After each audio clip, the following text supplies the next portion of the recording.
አሁን ያለሁበት ቦታ ሆኜ ቪዲዮ ባልሰራላችሁ ደስ ይለኛል። ቲቢያንስ ማለት ነው። ግን ከዚህ ቅዠት መንቃት አለብኝ። አያፍቱ ምን አይነት ስሜት ይሰማኛል መሰለህ? ላይክ በናይንቲስ እና በዘጠናዎቹ እና በሚሊኒየም መካከል የተወለዱ ልጆች አሉ አይደል? ስፔሻሊ ናይንቲስ ላይ ወጣት እያሉ የዛ ሰሞን ላይ ቲኔጀር የነበሩ ከነዛ መሀል አንዱ ነኝ ብዬ አስባለሁ። የሆነ ስታክ የሆንኩ ያህል ስሜት የሚሰማኝ ማለት ነው። ቲቢያንስ ማለት ነው። አሁን ከሁለት ቀን በፊት ማለት ነው ፀጉሬን የተሰራው ነበር እና የሚሊኒየም ማለት ሚሊኒየም ላይ የተወለዱ ልጆች ሲያዩሽ የሚፈጥርባቸው ስሜት ካለ የሆነ ግሮን አስማን የሚል ነገር ነው። ናይንቲስ ላይ ደግሞ ተወልደው የዛኔ ወጣት የነበሩ ሰዎች ሲያዩሽ ደግሞ ውድድ ነው በቃ ለነሱ ኦልሬዲ እነሱ በዛ ታይም ላይ ስታክ አድርገዋል። ናይንቲስ ላይ የነበሩ ሰዎች ማለት ነው።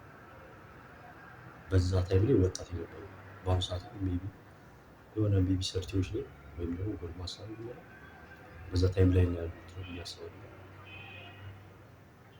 ኤኒዌይ ይሄ በጀነሬሽን ላይ የሚፈጠር ነገር ነው። ላይክ እንደ ብሪጅ ነገር ነው። ሚሊኒየም ላይ ያለ ሰው አለ፣ በዘጠናዎቹ መሀል ያለ ነው። ይካሄድ ፒክ ሳይድ ነው ላይክ አለ። ሁለቱም ጋር ደስ የሚል ነገር አለ። ላይክ ናይንቲስ ላይ የሆነ ያየነው ነገር አለ። ፐርሰናሊ ያው ያንግ ነበርኩ በዛ ሰዓት ቻይልድ ነበርኩ እና ያየሁት ነገር አለ ደስ የሚል ነገር። ፎርዋርድ ደግሞ ስትመጣ ሚሊኒየም ጄንዚ የምንላቸው ላይ በጣም በቃ አላ ፋሲኔት የሚያደርገኝ ነገር አለ። ላይክ አላ ሳያቸው ምናምን ወጣቶቹ ምናምን በጣም ደስ የሚል በቃ አላ የሆነ በቃ ሳይድ እንዳትይዝ ያደርግሃል። ሶሻል ኪው ላይ ደግሞ እንደዚህ አይነት ነገር የለም። ላይ ዩ ሃቭ ቱ ፒክ ሳይድ ላይ ካለ የሆነ ሳይድ መያዝ መቻል አለብን። እና ኦቨርኦል ልላችሁ ፈልጌ ነው መሰለኝ ስታግናንት የሆነ ስሜት ያለ ይሰማኛል። ላይ የሆነ ስታክ ያደረኩ ያለ የሆነ ብሪጅ ነው በቃ በመሃሉ በሁለቱ ጀነሬሽን መሀል ያለው ስሜት ቢሰማኝ እና አሩ ነው። እንደዚህ አይነት ስሜት ቢሰማችሁ እንዳሉ አውቃለሁ። ላይ ካለ ኦብቪየስሊ በእኔ እድሜ ላይ ያላችሁ ፒሮቼ ማለት ነው እንደዚህ አይነት ፊሊንግ እንደሚሰማችሁ አውቃለሁ።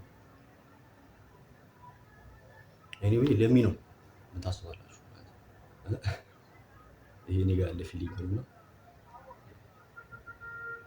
አለ ጉድ ባይ